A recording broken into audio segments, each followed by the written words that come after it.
Hospital nurse wouldn't help feed me, a paralyzed brain damaged and unable to move my body life. After spinal cord injury and brain injury. Story 1. This happened to me in rehabilitation after I suffered a spinal cord injury and a severe traumatic brain injury on New Year's Eve, 2007. I was 17. Long story short, I fell off a roof when I was intoxicated. I lived around the corner from the pub, which is where I was drinking, until I was kicked out when they found out I was underage. I damaged my C4 to 5 spinal vertebrae, incomplete, and broke my neck, back, legs, tailbone, sternum, wrist, and nose. As I fell, I hit the back of my head, which split my skull and damaged my brain. I don't want to go into detail, but the only thing that stopped my brain from falling out of my skull was someone holding my head together while they waited for the ambulance. I fell outside the pub. Aaron, if you're reading this, thank you. You saved my life.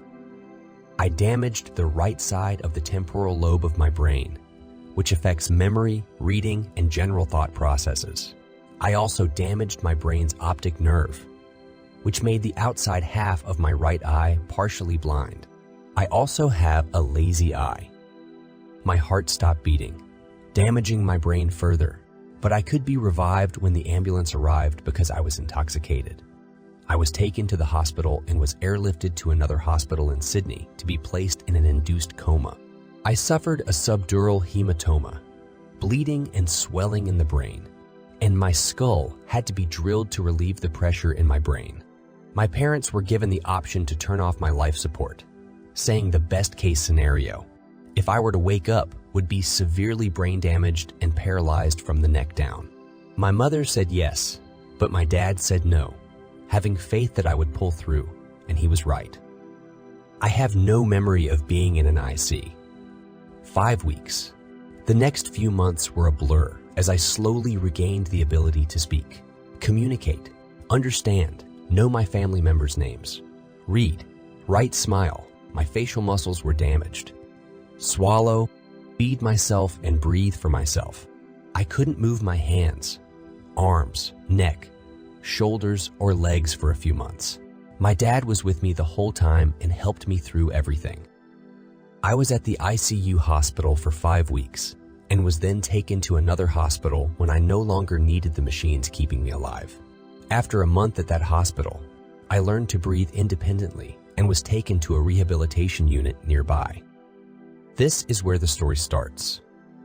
At this point, I could move my hands and arms a little, as well as one toe. But I had no use of my hands or fingers and had no control over where I could move my hands. If my hand dropped to the side, I couldn't lift it back up easily. At this point, I was awake and mostly aware of where I was, and I knew who my dad was. I was taken to a small ward with 3 other patients with brain injuries, including a Korean man named David, who forgot how to speak English and didn't know where he was. I still have nightmares about being in that ward. On the second day of being there, I'd forgotten where I was and didn't know where my dad was. I could speak, but not very audibly, and I didn't understand why the nurses wouldn't tell me where my dad was. I was alone, confused and scared in a place I had no memory of being before. Then came lunchtime. I didn't have enough skill in my hands to pick up or hold a knife or fork, but it didn't seem that the nurses knew this or even cared, as they sat all 4 of us in front of the TV with our food on trays in front of us and left. Their desk was on the other side of a locked glass door where they could see us. But we couldn't see them. I tried to get their attention, but I still couldn't raise my voice much or lift my arms very high. I was starving and had no choice but to try and feed myself. It was a shitty thing that they did by leaving me there without helping, but my triumph was glorious, albeit slow and rather messy, as I attempted to use a knife and fork on my own for the first time in over 2 months. I could hear yelling on the other side of the glass in my struggles, but it was muffled. It turns out it was my dad, who'd been at the ward since 8 trying to get in. After lunch, the nurses let him in, and he stayed with me for the rest of the day until I went to sleep. The nurses tried to get him to leave, saying that visiting hours were between 1 and 4 p.m. My dad made it his mission to get rid of this rule, and for the rest of my time in rehabilitation, he was with me every day. Thanks, Dad. For the rest of my time in that unit, I was taught how to move my hands and fingers. I can't count how often I got frustrated at the therapist for what they got me to do. I didn't understand the reasons behind tying a piece of string or doing the same repetitive motion with my fingers. But once I moved my thumb for the first time, I knew why. I was in other hospitals until I came home a week before Christmas, 2008.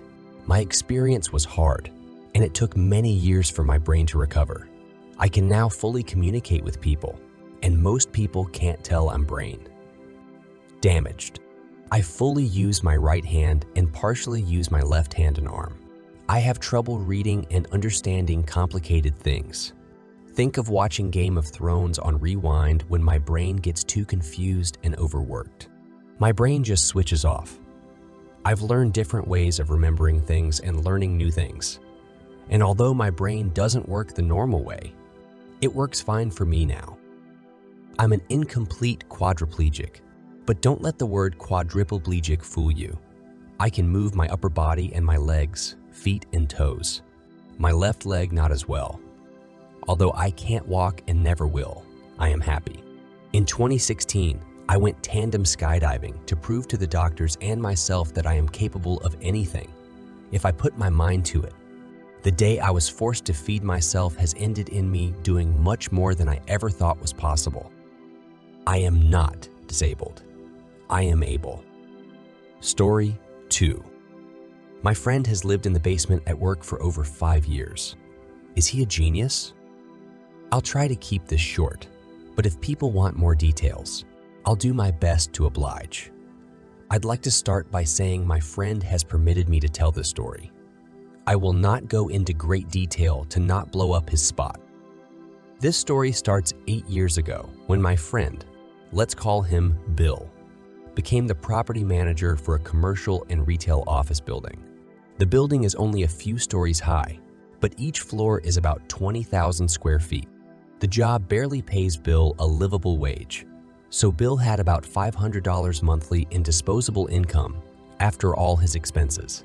One day during our monthly poker night, Bill told us that his condo's lease expired in 6 months, and he was sick of having so little money after expenses. He then asked us if we would help him with his idea. Bill knows that most of us are in the skilled trades, and some even have our own contracting business, so we're the perfect people to help him. He explains that the building he works in has a mostly empty and very large basement, and he would like us to help him turn a 2,000 square foot area into a dwelling. We thought he was crazy, but with a few conditions, we agreed to help. The only day we can do this is Sunday because none of the commercial tenants were working, and only one retail tenant was open on Sunday. But they didn't have access to the main lobby from there, and you needed a key card to enter the building's main lobby on the weekends. So over the next few months, on most Sundays, we would go there and work on the dwelling. It turned out nice, mostly open concept, except for the washroom and bedroom. We ran into a few issues, but to keep this somewhat short, I'm skipping those. That was over 5 years ago, and no one in the building knows he lives there.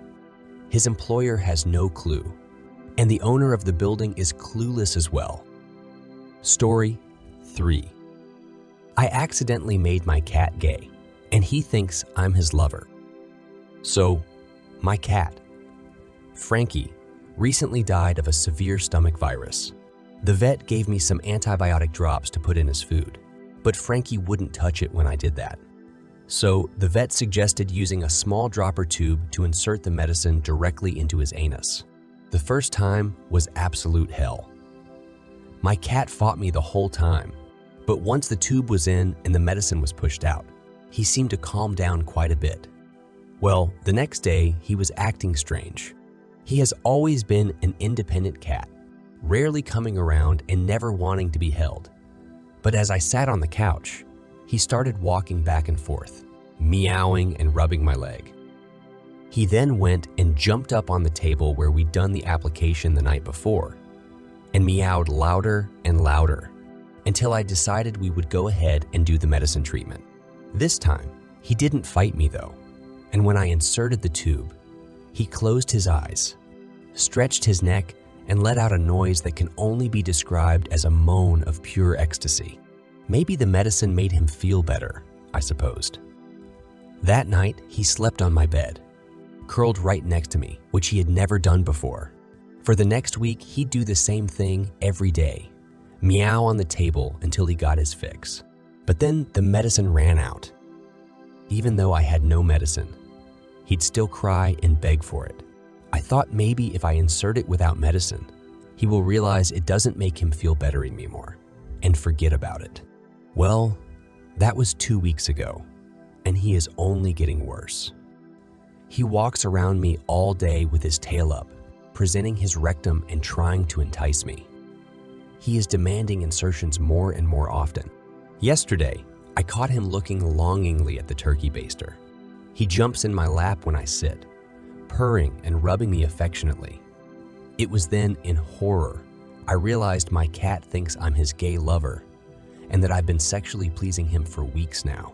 The sexual tension between us is palpable. How do I let my cat know I'm not gay but still like him as a friend? Story 4. I thought my husband had a small pee-pee. I was randomly reminded of this story and felt like talking about it. I first met my husband at work. I trained him. There was some instant clicking from the moment we started talking, like enough of a palpable connection that I broke up with my long-distance boyfriend the day I met said, now husband. The first real date rolls around, and he ends up at my house. We are both disgustingly horny, and he's a virgin. I've only ever been with one other person. So foreplay, or honestly, lack thereof, happens, and then he decides to put on a condom. Cue me staring at his penis to see what I'm getting into. I won't lie. I was disappointed at first. Maybe he was just soft, but he attempted to use a condom. And I thought to myself, oh, he's not stupid enough to put on a rubber when he's soft, so I figured he was just that small. He can't get it on, so we resort to cuddling. Several months later, we go to try again, and this time we forgo the condom, given that I now have a plastic rod in my left arm. He essentially whips it out, and I'm terrified because it's 4 times larger than before. I ask him what happened, and he doesn't understand what I'm asking. Then it fucking dawns on me. The dude was stupid enough to put a condom on while soft. So for months, I just thought he was tiny for no reason. Bro was just a grower, not a shower. I then had to explain that you put a condom on while hard, or at least semi-hard to him. Failed by the American school system yet again. Thanks for sticking with it to the end. I really appreciate that. Hope you enjoyed the video. A thumbs up from you would be great. Feel free to write your thoughts in the comments. It's interesting for everyone. And don't forget to subscribe to the channel and activate the bell to stay up to date. Have a great day and see you soon.